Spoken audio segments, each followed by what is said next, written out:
Hello? Can people hear me? Hey, I'm Waves. It's working. How is everyone? Got thumbs up. We got, what was that, Angela? Was that a...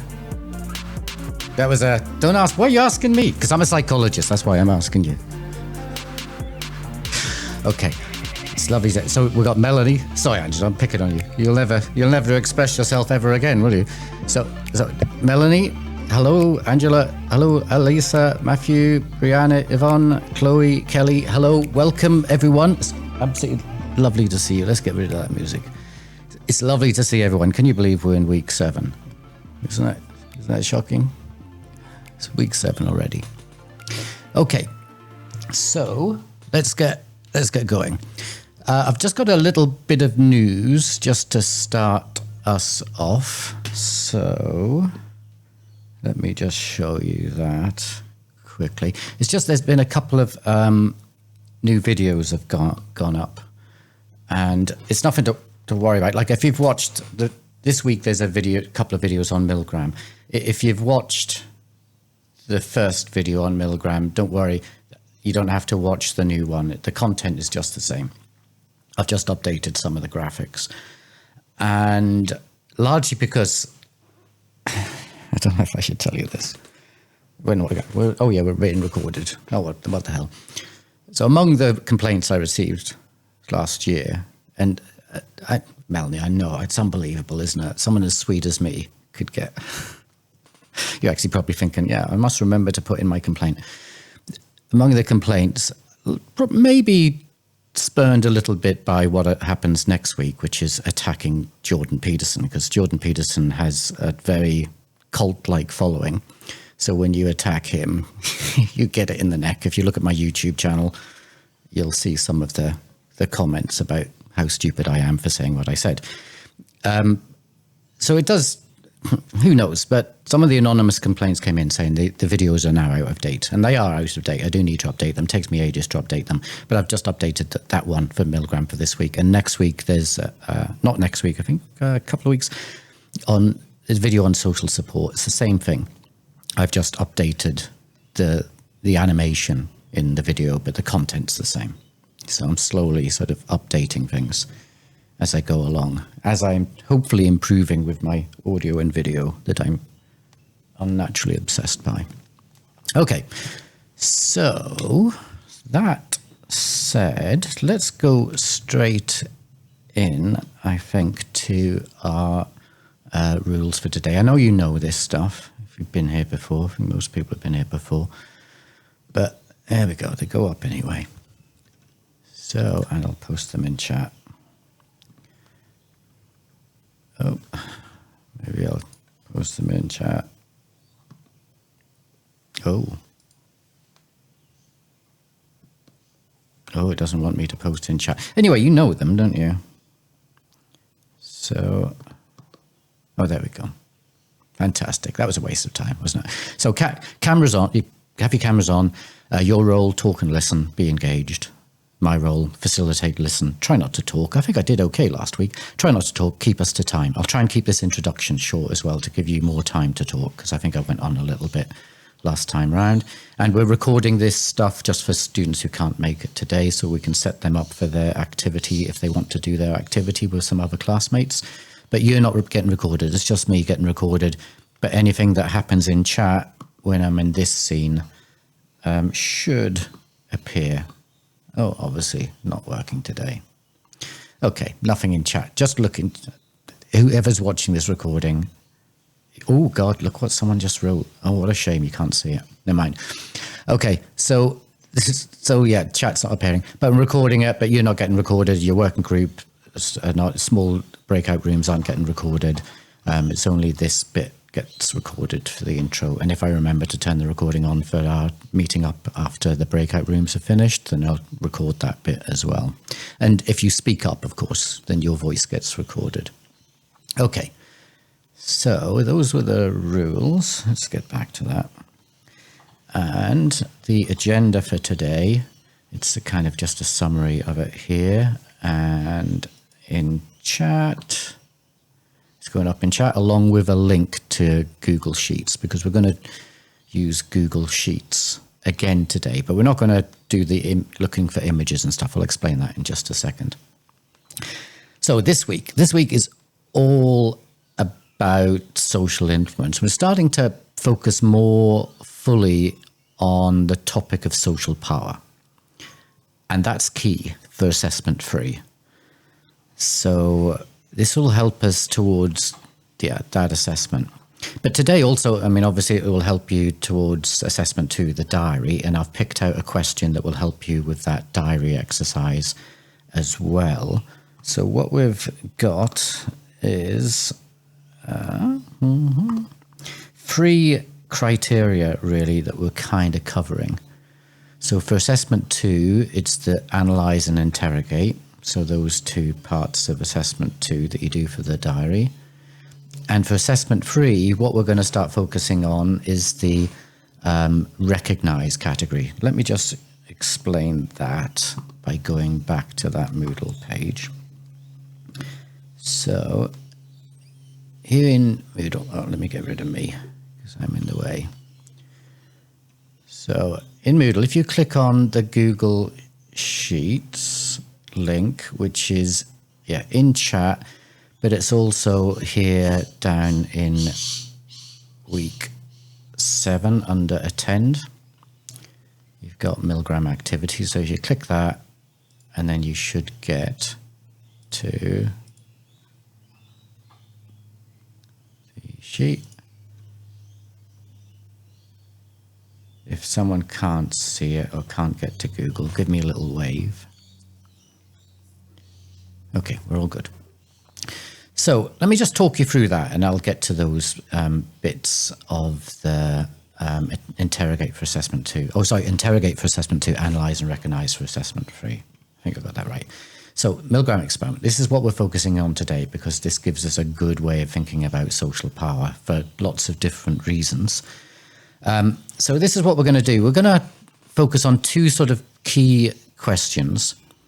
The first one is what was the political and cultural context of the Milgram experiment? So that's that interrogate criteria. And the second big question is whose vested interests have been served by how the experiments are cited. So that's what we're going to be focusing on today. And we're going to do that with these questions for your group. So what I want you to do is share your stories as a group about how you were first introduced to the Milgram study. So that's prior to being introduced to them here. If you weren't introduced, if this is the first time you've heard about the Milgram studies of obedience, you can go straight to the question on why you were introduced to it in that way, i.e. why haven't you heard about it till now? So the other questions are, if you have heard about that before today, then you can go through these questions. How early in your study of psychology, or was it in psychology you heard about it? If it was, how early in your study of it? What part of psychology did you hear about it, or did you hear about it on a different course? What was it used as an example of? How was it used? What was it used to explain? And then the why. Why do you think, and this is the kicker, this is which will help you think about the vested interest stuff. Why do you think you were introduced to it in the way that you were? Okay. And your task in your group, and we're probably just we're going to have 2 groups, I think, today. We're kind of a nice 1, 2, 3, 4. Come on, Paul, do the maths. That'll be 4 or 5 in a group. That sounds okay? That sounds good? Okay. So we're just 2 groups, so group 1, group 2. So when you get into your group, look to see which group you're in, and then just go to the poster for your group. Word limits are really tight. You hate me for this stuff, I know. But the reason why the word limits are so exceptionally tight on this one is because if you ever, I don't know if you've ever done a poster presentation in an academic sense or in any other sense, or done a PowerPoint slide, people don't read text. If you've got more than 20 words on a slide, people won't read it. We're going over 20 words on this slide, so you're just going to have to stick with it and commit to reading the other group slide. So I just want you to fill out the answers that you've come up with as a group. Okay. So, does that sound okay? Kind of okay, reluctantly okay for Melanie. Angela going, yeah, all right, let's get on overall. I'm good at this, aren't I? I can just read minds. It's just amazing. Matthew is, yeah, you've got your shopping and your laundry to do today. That's it. You learn this skill at level 3, by the way. We leave it till level 3 so we get, we can cash in on you. But you learn how to read minds at level 3. Did we tell you that? Did anyone tell you that? Unless it gets dropped off the curriculum this year. Well, that'd be a real shame for you, wouldn't you? You'll be the first graduates coming out not able to read people's minds. Okay, right, crack on. I said I wouldn't talk, didn't I? Go on, I'll get on with it. So if we're happy to go on with this, remember, just if you drop out, if your connection drops out, you'll just go back in the main room and just hang on there and I'll relocate you back into your group once I find you in the main room. And we'll come back at maybe about 22, maybe a little bit earlier. We'll see how each group goes. And then we'll come back in the main room and just share what we've found, what we'll come up with, and look at the other group slide. Okay. So, breakout rooms. Oh, we've been joined by, hello. Oh, can't see your name. Jenny, nice to see you, Jenny. We're just about to go into our breakout rooms.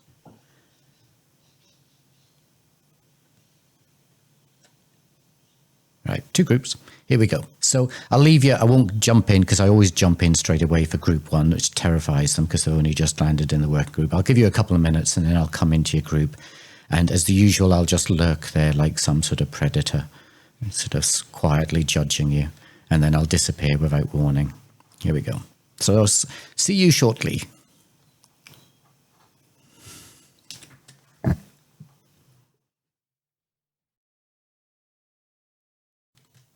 So they introduced it to highlight the the poor ethics relating to the study is why they introduced it. So that was in when the first year psych unit at uni level. So we had 2 participants in our group, Jenny and Yvonne, that had done it in that course before, and that was more around the poor ethics. So as an example of what not to do in an experiment. It really highlighted the ethical considerations as compared to like the school one, which was more about literally the study on obedience and didn't get into the ethics. Yeah.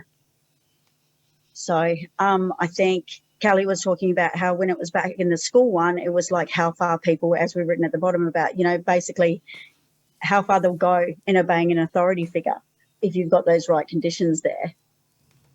Oh, by the way, I'm the one with the never, nowhere, nothing and missed something in my course. So apologies, everyone. I didn't contribute much. My recollection's pretty skewed. It was 5 years ago, I think I completed that course, so I had a bit of a gap. Actually, I found it interesting in the different units. Like in our research unit, it was ethical considerations. But in the biology one, it was more about like the social influence, like relationships, obedience, like how like relationships affect obedience, and that was the biological aspect of it. And now, like in Paul's group, it's interesting that social influence again, how that's biological and it's also social. It's really interesting, the different context of it. Do you find it interesting that for some of you it's difficult to recollect much of the detail and where and like how it's difficult to answer some of these questions? It was actually really interesting how we couldn't actually connect it, like how it was relevant. That was really interesting that we'd learned all this stuff, but we didn't know what the context was we were meant to view it from, how it was related. That was actually really interesting. That was the hardest thing I think we found, was trying to what's the relevance here. Yeah, that was harder than I thought it would be, trying to find that. One way of thinking about this is that it might have become so desanitized that it now no longer registers, that you can't, when you actually look at the experiment, it's shocking, like literally. Oh, sorry, I'm playing with words, but I mean, it is literally shocking. And the implications are profound and worrying. It's disturbing. It really challenges a lot of what we think about in relation to what happened not only in the Holocaust, but ever since. Whenever there's a bad thing happen, bad people doing bad things, it's got implications about how we think about those people. But Paul, do you think those things historically that happened desensitized us to it, like the Holocaust? Do you think we become desensitized to these things? I think it might be a case more that we've been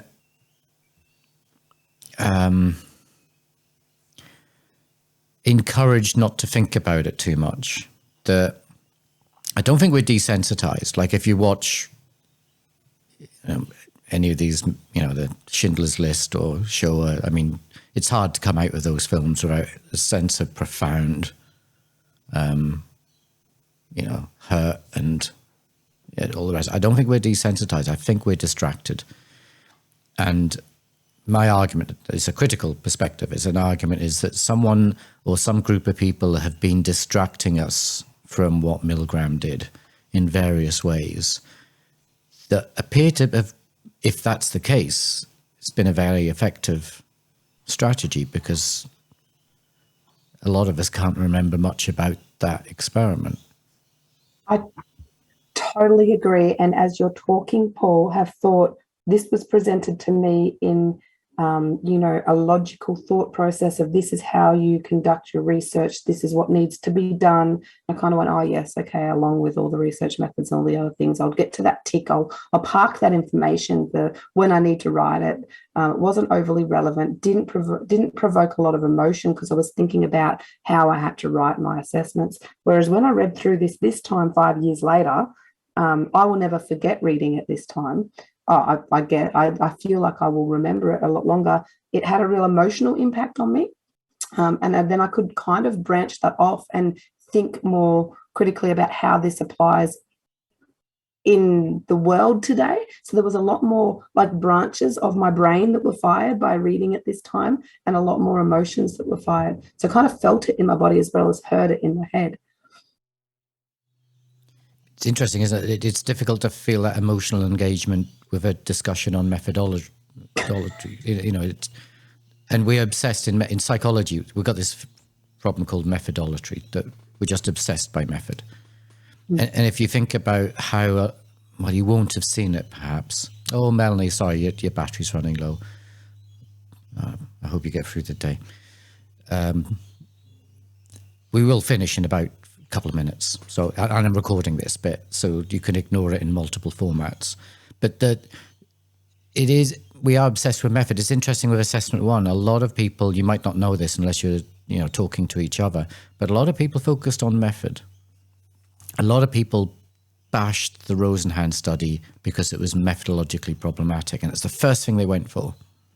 And you think about what's happened. Like, it's not a criticism if you did that. Well, it is, but it's actually really interesting because it's not uncommon. The first thing you go for is method. Okay, how many people, how many participants?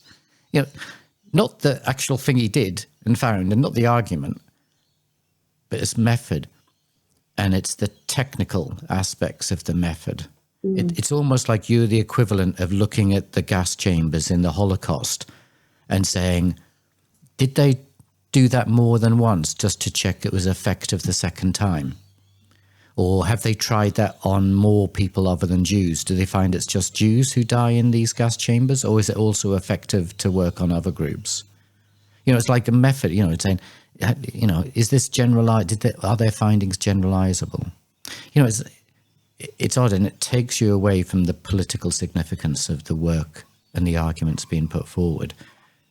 The other thing, the thing I took from watching your videos about that was about the propaganda that they were fed daily, that was feeding into their, like that social influence was being fed to them in that propaganda that they were just exposed to continually. And I think that's that social influence too, was just what they were being fed. But I wonder if, whilst you're reading about, the effects of propaganda to get people to think in a particular way and do certain things, whether you're subject to propaganda yourself coming from psychology that you're not aware of, that you are being encouraged to think of certain things in certain ways, that you're encouraged to think of Milgram at group 2 is, or group 1 is typical of psychology students. Milgram's introduced as an ethical thing, that this is how not to run an experiment. And that's a piece of propaganda. That's getting you to think about the Milgram experiment in one way.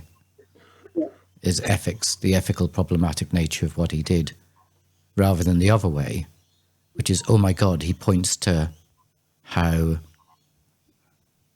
systems of power can corrupt people's sense of right and wrong very easily. Yeah, this is what I was discussing in our group, but this is what I like about these chats that we're doing here, because it turns all that on its head.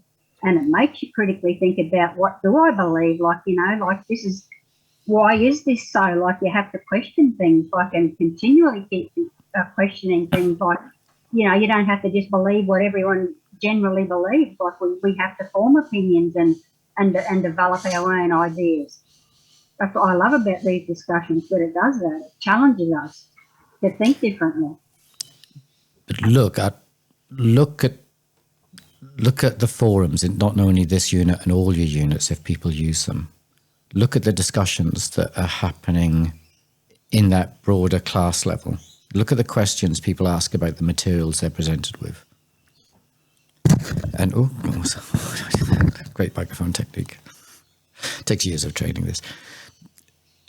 You'll find they're all technical questions about how many references, what's the APA formatting style, do I need a title page? Is it okay to go over the word count? How many words do I need to write for this section? How many references do I need? You'll never see a question, or rarely see a question, which is it right that we should be doing this? Or, I'm worried if I write about people in this way that it might cause harm. Is this a morally good argument that I'm coming up with? And you never see that. As psychologists, you only see us being trained to think in one particular way, which is just technical, be technically proficient. In just the same way that those behind the Holocaust were doing. My friend's a social worker, and when I started my degree, that's the advice she gave me. Don't believe everything they tell you at uni. Yeah, maybe people are privately resisting, but there's no, if you think about conformity, there's no signal, is there, for other students? You might be thinking, oh yeah, this is all rubbish, but I'll just play along with it. You don't get any hint of rebellion among students, rarely, apart from you, Louisa, but we've got you're in the black book. We know how, we've got a strategy in place. If you get out of hand, we've got a number of levels to escalate it to. But anyway, so yeah, we've got our eyes on you. But mostly, you don't see people doing that stuff. And it's interesting that in one group, we're talking about how when you engage critically, typically that raises the passions. And it's at that point, a lot of people seek to remove themselves from discussion. Like we're talking about in that one group, the moment you start thinking critically and you start thinking morally, moral arguments raise the passions because it's about right and wrong. But at that moment usually people will extract themselves from the conversation, or they will self-censor. Oh, I'm getting a little too upset here. Anyway, I've taken over a little bit. It's 5-2, and some people have got methods to go to, because we're obsessed with methods. You need to learn your methods, because that's the framework to look at everything in life, isn't it? In terms of sample size, all right? And well, the one thing the Nazis did get right, I mean, they had a huge sample size for the Holocaust, Anyway, the one thing not to take away from today is one group where I said the Nazis were nice people. Please do remember that this unit is all about context, because I don't want to have to go on a course again, you know, Yeah. like last year. So when I said the Nazis are nice people, remember the context. But also, please put in context me saying the Nazis were at least methodologically good in terms of they had a pretty impressive sample size. For that. Anyway, so yeah, do make sure. Turn off recording, Paul. Never learn. Right, I'm turning off recording. I'm off the methods. You're off to methods, so yeah. Thank you, everyone. Thanks, everybody.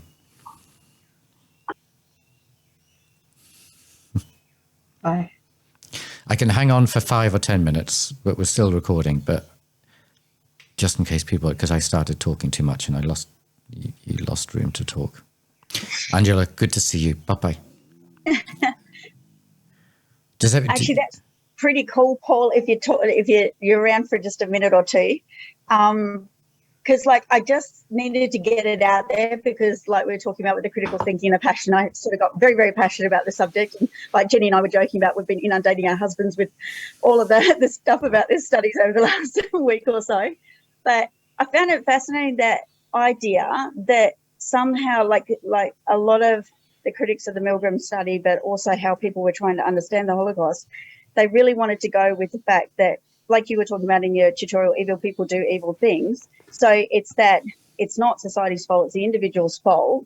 And that, you know, that was it the study that you mentioned, was it Adorner or something, where they tried to find some trait or some psychological thing that can be linked to explain it, and it's an absence of rational thought. And it's just, what did you have, like a massive absence of rational thought with a lot of people that were involved in, you know, keeping that Nazi machine going. So it's fascinating that that's how people want to go, even though to me it comes across as very illogical.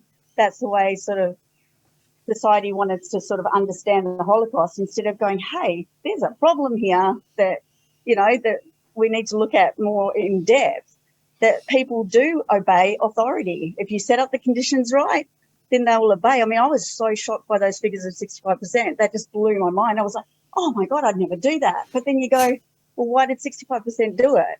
So you can't sort of just go, I wouldn't do it. But yeah, anyway, I'm rattling on, but it was just blew my mind. It was sort of like the Rosenhan one. Just wow, that people get so focused, like you said, on these other details, instead of going, what's the big picture moment here? What is the real big thing that has come out of Rosenhan and come out of Milgram? And that's what you need to be looking at, rather than digging down and trying to criticise because you've got a point of view that you need to push. I don't know. Anyway, I'll stop. Had to get that out there for the day, otherwise my husband will hear about it again. But the other question, both in relation to Milgram and Rosenhan, is that, yeah, when you start thinking about the implications, and that in the assessment, it was about implications rather than actual what has changed because of it. But when you match the two, the implications of what was done and found and what's changed as a result, it's a massive discrepancy. You know, when you think of the implications of Milgram, the Milgram study, and the impact the Milgram study has had, what is the impact the Milgram study had? Well, it's taught a lot of psychology students how not to engage in unethical research. Yeah, and the Rosenhan experiment, what has that taught people? That, oh, we just need to get a more sophisticated way of diagnosing people. You know, that's basically the response. And both studies have been utterly discredited, completely and utterly annihilated by the academic community, effectively censored. And that's that. So when you get, it's interesting, you see your passions rise up when you think about the big picture, and then just see what happens when you look at how the suppression is one way of looking at that's happened, that those findings have been,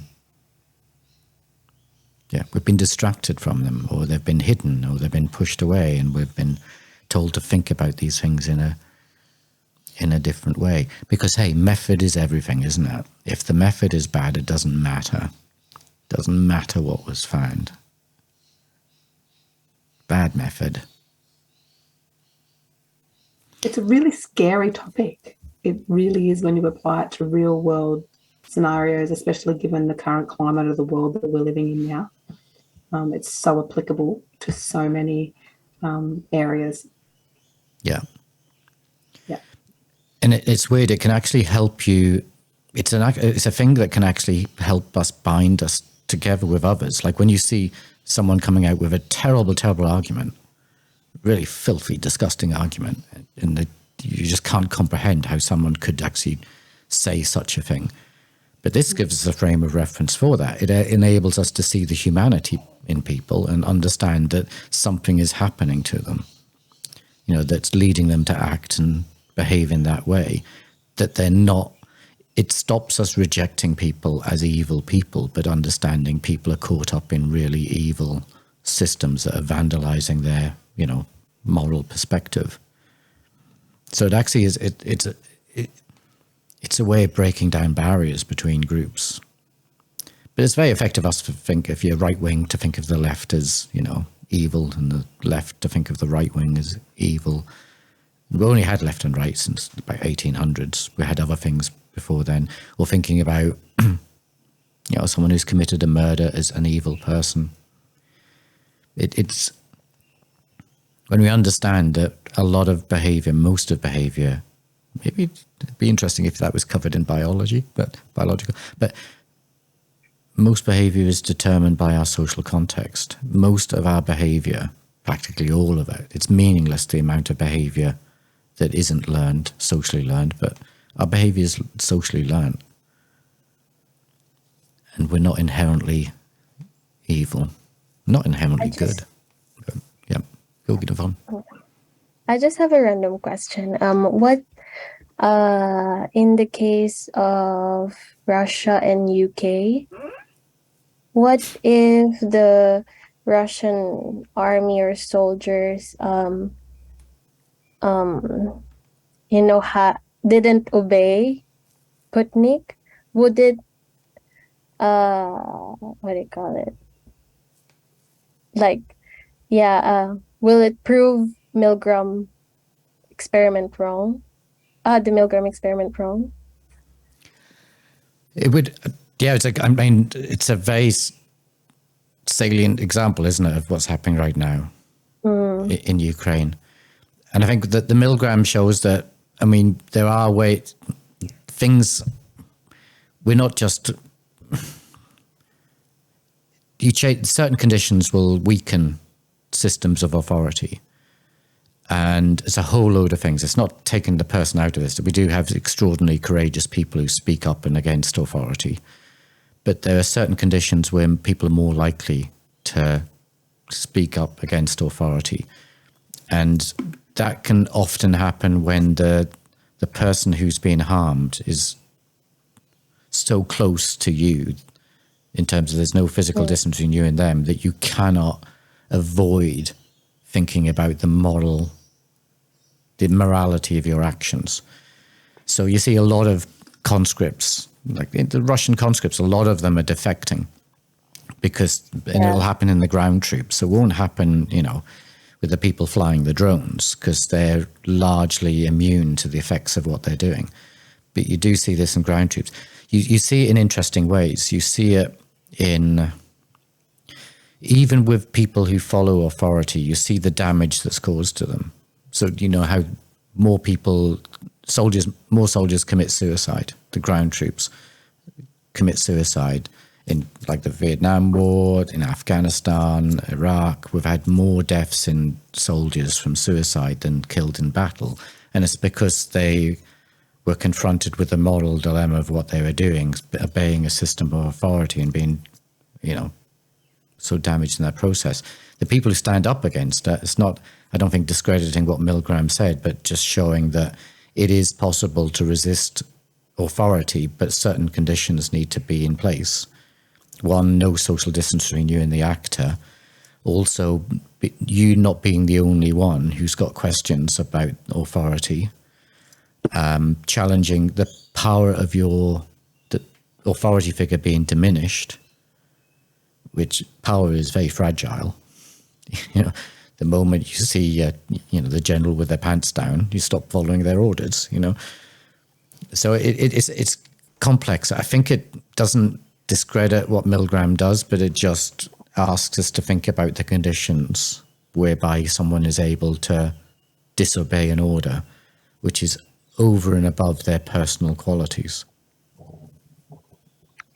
I wonder if there would be, because there's you said there's a social distancing. I wonder if there's an impact with social media, like if you're here and you're using the drone to attack them, but you're seeing them here in the laptop, for example, would there be an impact? Yes, You're distance with them, but you can see them. Yeah, it typically people the more physical, the less. It's a really interesting question, because I mean, we used to think it was mostly about physical distance, and in the Milgram's study, they didn't have social media and that effect. I think it's a really interesting question, that whether we relate to people as much via, like on Zoom, whether this is the equivalent of reducing social distance between us, compared to whether we, ran a residential and we all came into the room. I think there is something still a little abstracted in people just seeing people on a screen compared to seeing people in real life, unless it's done well. In which case, just think of movies, like, coming out of a good movie. Typically, a good movie is one where you can relate to the person on screen, and it's because it's been well scripted and well shot and well acted. So I think a hazy CCTV camera won't help us feel emotionally engaged with the person that we're seeing robbing a store. But a 4K widescreen Atmos stereo sound, beautifully scripted, beautifully shot image of someone robbing a store with particular music in the background will help us engage with that individual. So I think we need a lot of help to engage with people on screen. And you can see it in Zoom, can't you? You can see it in Zoom when people just couldn't give a rat's ass, and they're looking around, they're eating their dinner, and there's this poor sod doing their presentation, typically a tutor, and just sort of going, oh, look at this, I'm going off, I'll just turn my camera off, do something more interesting. You wouldn't dream of behaving that way. Well, maybe you would, maybe you already, so Louise would, anyway. Wouldn't dream of behaving that way in a physical tutorial, would you? Just get up and walk out. But look at me in our Zoom meetings. When you're in the breakout room, I come in and I just go. I wouldn't do that if we're physically together, would I? I wouldn't just walk out. I would just say, sorry guys, I've just got to go next door. Sorry. There was actually an interesting movie, an English movie, Eye in the Sky, quite a few years ago. I think Yes. about 10 years ago, 8 years ago. And that was actually interesting because it was to do with what you're speaking about, Yvonne, that they were the drone people, that do the bombing of a building or something like that, whether it be Iraq or Afghanistan, I can't remember, I'm sorry. But that was the question, is that the person that was operating the drone back in England, who was pressing the button and doing it all, saw on camera that there was a child outside the complex where the supposed, alleged terrorists were inside that building. So they knew that the impact of that bomb that they were going to drop was going to kill the child as well. So that was where they questioned the authority and the decision-making of people that were in authority. So it was a really interesting movie because it sort of got your passions boiling anyway, but that was so relatable. As soon as you started speaking about that, I was like, oh my gosh, that movie. Yeah. It's an interesting concept that you're able to group those people that are inside that building and, basically kill them because you're grouping them into of the baddies and the evil people. But yeah, that child outside that complex that's going to be affected by what you do, does that, and whether maybe people that press that button that doesn't impact on them, moral dilemmas, but later on, PTSD or I don't know enough about it, but basically afterwards, does that make them question it? They followed the authority figure, pressed the button, there was collateral damage, as they call it, to try and decrease the impact of that. And, you've killed a child and they have to live with that later on as they think about it. So I don't know. It's interesting. Yeah, it's interesting.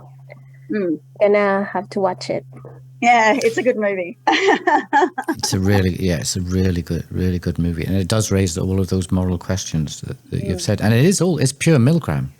It's really interesting, isn't it? Milgram does come in, and I love the way you reference the film, because I actually think we learn more from film than we do from academic texts, because people use film to convey very powerful messages in a very kind of hidden form. Like, it's all about symbolism and metaphor. And, you have to read into the film to see what the film's really saying about society.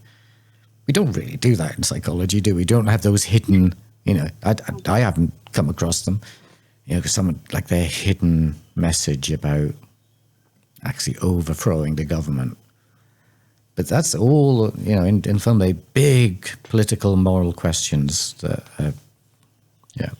But I think, Yvonne, it's a really good question about the aesthetics. I wonder whether, for those drone pilots, this is just fanciful thinking, whether there's a calibration between the quality of the video that they show and the requirement to have it poor enough quality that people can't identify with the individuals, but good enough quality that they can focus on the target.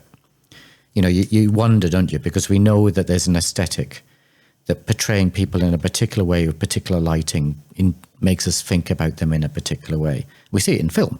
You play a particular sort of music, use a particular type of lighting to make someone look bad. They're the bad guy, And you do wonder whether people are using those forms of manipulation. Why is CCTV such bad quality, even now? Is it really just down to resolution and bandwidth? Or does it just make us hate the criminals with their little fuzzy images? That's actually a question Yvonne, that we spoke about in our household a couple of weeks ago, because I think there was something on TV where we were just like, are you serious that the technology is not good enough to have really honed in and seen that person on, on CCTV? It was just mind blowing. And that question came up in our household. We didn't go as deep as you've just gone for, but it's along the lines of just how's that possible? So it's interesting, the fact that that could be done on purpose to dehumanize the person, so that you don't see their face and connect and think of them as a human being. You're going, that's, a bad person, that's an evil person. Sorry, Yvonne completely jumped in there. No, yeah. I just, the movie, as you told it, raised another question to me.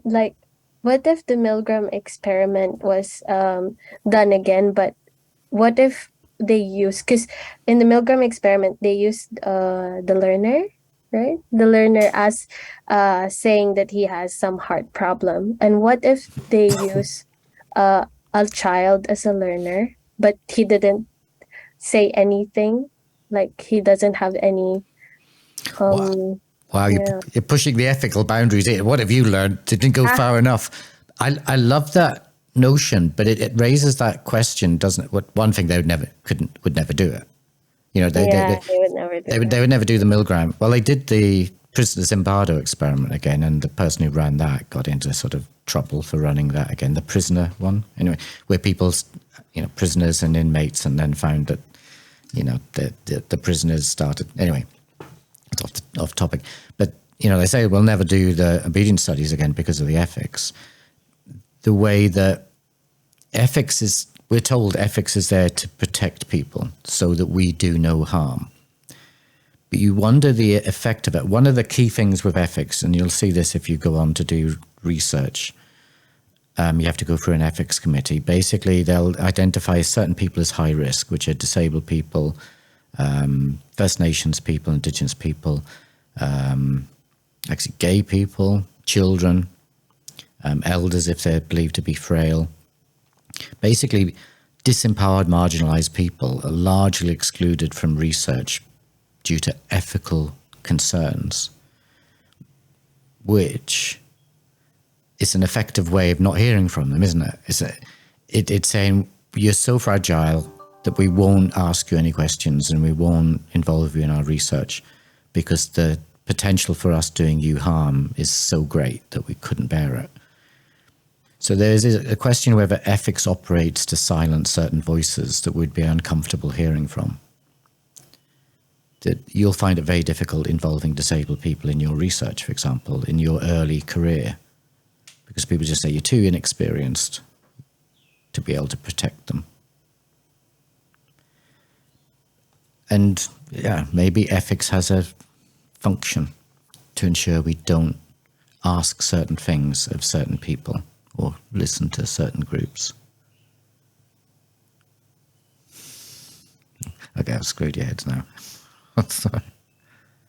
I did find it fascinating that it's one of the first times I've seen something like this in the textbook. But in one of the chapters for this week, they sort of, when they were talking about the Milgram ethics and stuff like that, they threw in this little thing. I think it was in brackets even, but threw in a thing about that, like basically social media, and not social media, but like, reality TV shows nowadays.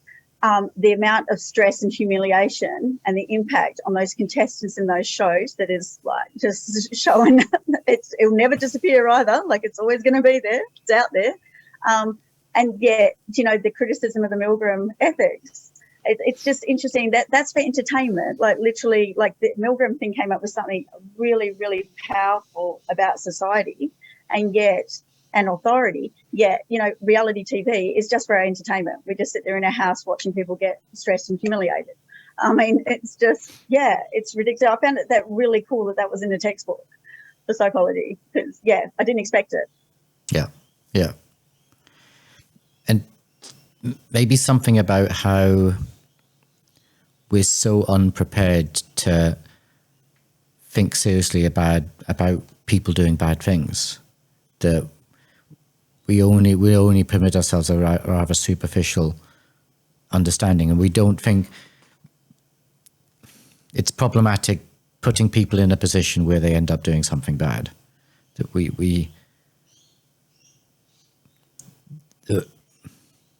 it's interesting, isn't it? Because I mean, it is horrible, putting someone in a situation, those things where they trick people into acting in a dreadful way, those kind of the secret camera things, and they set up a scenario and someone does something dreadful. Darren Brown used to do this, hypnotize people and get them to do something appalling,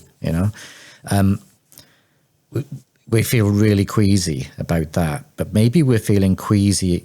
It's that we're queasy, or it's not permissible for us to be shown good people doing bad things under particular conditions and certain manipulations, that we don't want to see good people being manipulated in this way, because it does the Milgram thing again, doesn't it?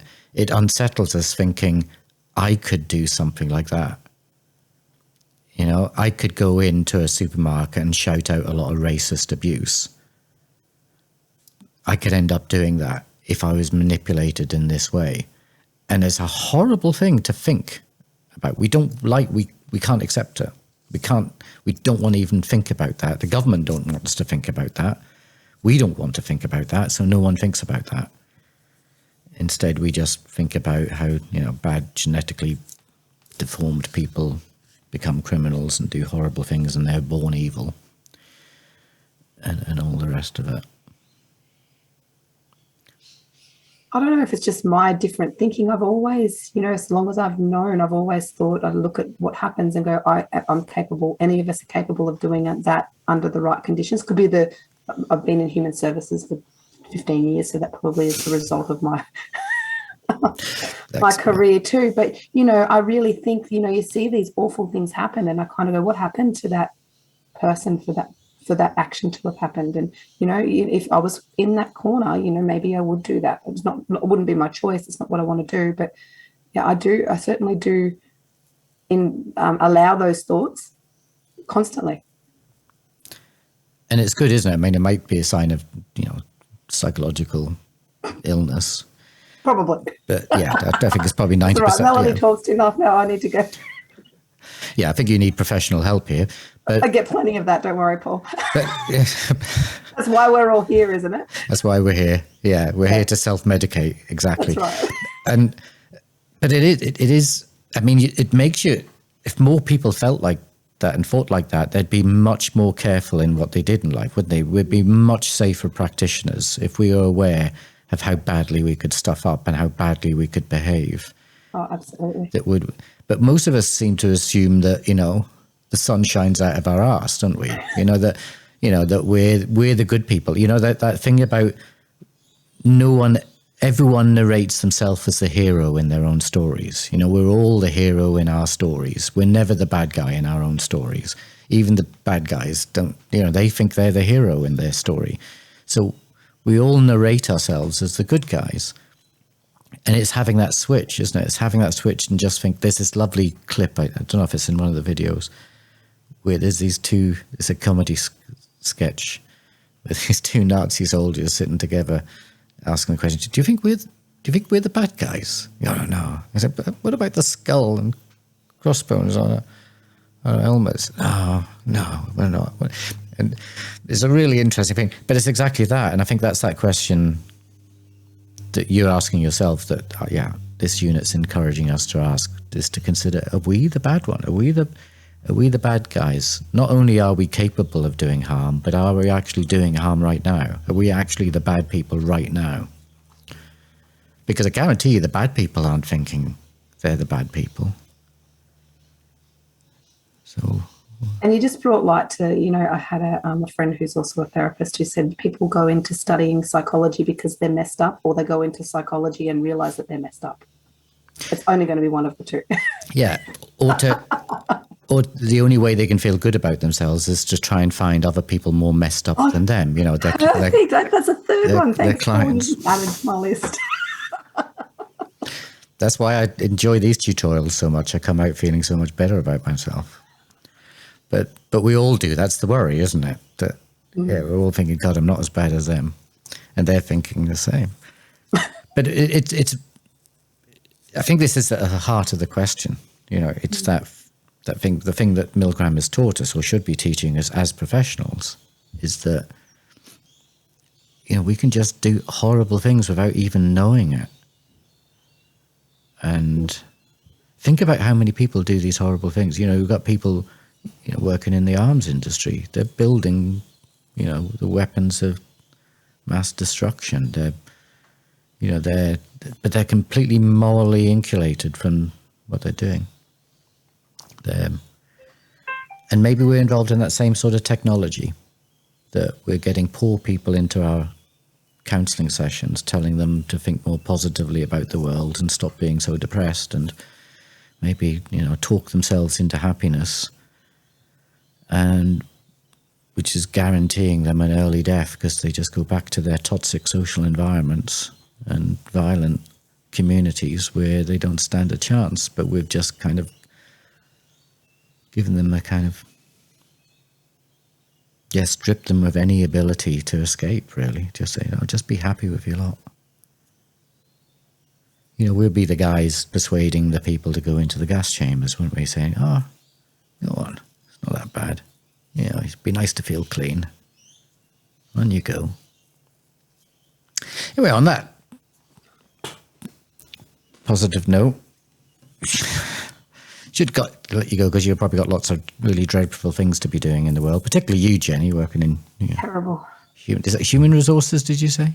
Yeah, so I visit people with disabilities and kids in foster care. I have for 10 years. Okay. Yeah. So I'll go do more terrible things to the most vulnerable population. Yeah. Oh, shit, we're recording. Never mind. Do remind me to edit. Oh, I'm only recording my face. I've got a voice disguiser. Whoop, that's not it. Oh, no. Why don't I turn off record before I make an idiot of myself? Right, here we go. We're going to have one of these each next week. So we can talk about, I'm a disability carer, and I hate disabled people. So we can do. So we'll sort that out for you next week, so it doesn't disclose your identity. Oh, Melanie, you that disturbed. I can recommend a few good therapists, Melanie. It's I think I might be needing it right now. Okay, well, I'll put this voice on to make you feel a little bit better. Right. Okay. Well, clearly this has gone on far too long, and I'm starting to. I better go, guys. Hey, lovely to talk to you all. And glad you were able to come, Jenny. Don't put pressure on yourself if you're not able to come again. But it's absolutely lovely to see you in our group, and lovely to see you, Melanie and Yvonne. And I realised Yvonne's also in Bundaberg, so hopefully we'll touch base, Yvonne. Fantastic. Yeah. Very cool. Yeah. Thank you so much, guys. Really enjoyed this. Thank you. That was great. Made my day. See ya. Thanks. Bye. Thank you, Paul. Bye-bye. Thanks, everyone. Thanks, Melanie. Thanks, Paul. Jenny. Thank you. Bye.